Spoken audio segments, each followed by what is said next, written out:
राजस्थान का वागड़ इलाका जो राजस्थानी नहीं देश भर में चर्चाओं में रहा है, क्योंकि यहाँ पर मानगढ़ धाम जो आदिवासियों का एक बड़ा तीर्थ स्थल है, उसके साथ ही जिस तरह से राष्ट्रपति के दौरे हों, प्रधानमंत्री के दौरे हों या फिर नेता प्रतिपक्ष राहुल गांधी जिनके दौरे उस क्षेत्र में हो, उसके बाद वहाँ पर बनी स्थानीय पार्टी भारत आदिवासी पार्टी, जिसके 3 विधायक राजस्थान की विधानसभा में और एक सांसद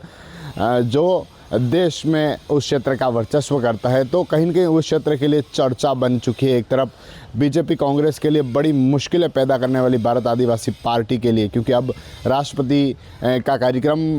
बांसवाड़ा के मानगढ़ में आयोजित होता है और उसमें भी राष्ट्रपति का एक मैसेज साफ तौर पर था कि जो युवा है वह मानसिक रूप से भ्रम में ना जाए, भ्रमित ना हो। वहीं मुख्यमंत्री भजनलाल शर्मा जिन्होंने भी कहा था कि उस क्षेत्र के जो आदिवासी लोग हैं उन्हें गुमराह करने का काम किया जा रहा है, उससे साफ तौर पर राष्ट्रपति ने और जो सीएम थे उन्होंने भी इस तौर पर संकेत दिया कि जो आदिवासी लोग हैं उन्हें गुमराह करने की कोशिश की जा रही है और भारत आदिवासी पार्टी पर इशारों में निशाना भी साध दिया। आपको बता दें कि राष्ट्रपति द्रौपदी मुर्मू उस समय वागड़ इलाके में पहुंची थी जब भील प्रदेश की मांग जोरों से चल रही थी और लगातार उस क्षेत्र में जो वागड़ इलाका है वहाँ पर भील प्रदेश की मांग उठ रही है और उसके बीच जो मानगढ़ में जो कार्यक्रम आयोजित होता है आदि गौरव सम्मान, जिसमें जो आदिवासी लोग थे उनका सम्मान होता है। उससे पहले राष्ट्रपति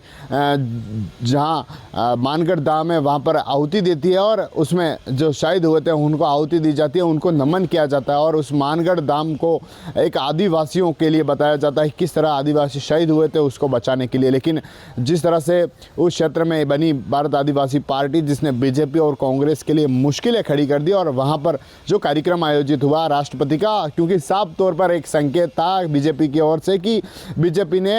आदिवासी महिला हैं जिन्हें राष्ट्रपति बनाया, यानी देश की पहली महिला जो आदिवासी है, उस तरह से एक मैसेज जो आदिवासी लोग थे वहाँ पर उनको दिया गया, क्योंकि उस क्षेत्र में चुनाव है, 84 सीट में चुनाव है और कहीं न कहीं उस सीट पर साधने के लिए पूरी तरह से कोशिश की जा रही है। और राष्ट्रपति का दौरा भी इस कारण खास रहा कि उन्होंने आदिवासियों को लेकर कहा कि और एक मैसेज दे दिया कि जो युवा हैं भ्रमित ना हो, किसी तरह से पढ़ाई पर विशेष ध्यान रखें और उन्हें भ्रमित होने की ज़रूरत नहीं है। वहीं भजनलाल शर्मा ने भी कहा कि जिस तरह से यहाँ के जो लोग हैं उन्हें गुमराह करने का काम किया जा रहा है, जो आदिवासी लोग हैं उन्हें गुमराह करने का काम किया जा रहा है और कई सारी ऐसे बातें सामने आई। जो मंत्री थे, जो सांसद थे, उन्होंने भी जिस तरह की जो चर्चा सामने आई, क्योंकि बाबूलाल खराड़ी जो टीआईडी मंत्री थे उन्होंने भी गोविंद गिरी जिसको लेकर हमेशा चर्चा में रहे, सांसद जो मन्नालाल रावत है उन्होंने उनके जो अध्याय हैं उस पर परिवर्तन कराने को लेकर राज्य सरकार को लिखा था, उसके बाद उस पर आदेश हुआ और अब उस क्षेत्र में चर्चा बन गई। एक तरफ राष्ट्रपति का दौरा, दूसरी तरफ उनके जो सियासत, क्योंकि संकेत कई सारे थे शुरुआत में ही यह था कि राष्ट्रपति का दौरा एक बड़ा महत्व बीजेपी के लिए रख सकता है और उस क्षेत्र में चुनाव है तो कहीं न कहीं खास राष्ट्रपति का भाषण था और उन्होंने कह भी दिया कि जो युवा हैं उन्हें भ्रमित नहीं होना है। तो उस तौर पर कहीं न कहीं